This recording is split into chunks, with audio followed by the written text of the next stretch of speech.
How do you guys measure the success? Or the other unschooling parents measure success for different things which they are looking forward to? I think if you're enrolling your child in a particular in a structured way, then NWay comes with a assessment uh, kind of card. So if she is joining or if she is doing any form of sport or learning outside in a formal way, then we know whether she's doing good for herself or whether she needs to put in more. And I was as a special educator, I was at this curriculum, and I was something that definitely helped you get through. It is surely equivalent to your CBSE because it is recognized by the university. A lot of universities, if not all. I would also have a question like, what will happen? How will we able to provide a space to my kid where he or she can experiment with the things? Experiment with the things in the terms of science. Like we have science experiments to understand multiple concepts in the schools.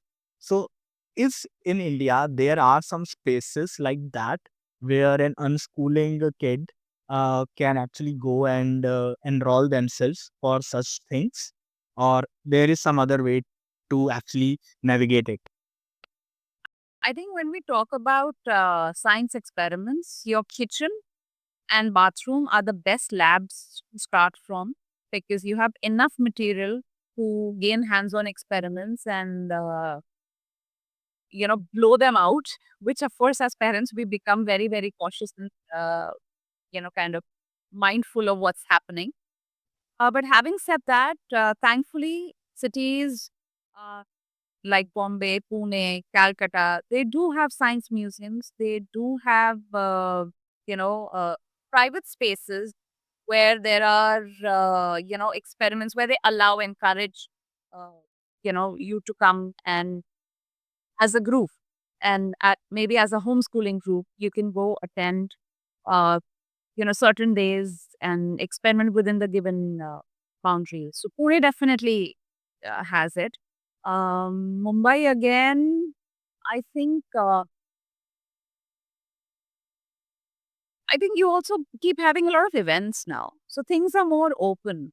Muso is Museum of Solutions, or different kind of museums which are coming up are also an interesting way to gather that exposure. Not maybe essentially do a hands-on experiment, but you have a lot of spaces like I think Avishkar, which is in Himachal. Uh, they create uh, summer holiday camps and things like that where you can go attend, and it's open for all children. So it's not just for homeschoolers, or it's open for anybody and everybody to get that exposure. So yeah, I mean, and these are very beautiful, thankfully good alternative tools. Even if you're doing an iOS, so you have the options to step out and connect with your local community. Got it. And if I choose NIOS, does NIOS also provides labs to experiment or something? I am not sure about that. You do have contact classes, definitely. Yes. In Yeah. and NIOS, you choose the subject. So why you choosing? I'm not sure if sciences are a part of it, and if at all, because there is a school which becomes your base where you go for contact classes, and you can probably. I said that I'm not sure. I haven't really delved deeper into therapy yet. Okay. What are alternative schools? What are alternative schools? Yes. Alternative, then anything mainstream say hatke is alternative, probably in a very simple terminology. And from an alternative is which help you or gives you the space to think or do things differently. Uh, they will definitely have a structure, but it more geared towards a holistic learning process. It's not just book and paper and exams. It doesn't focus on that essentially. Got it. And what do you think about the cost of unschooling.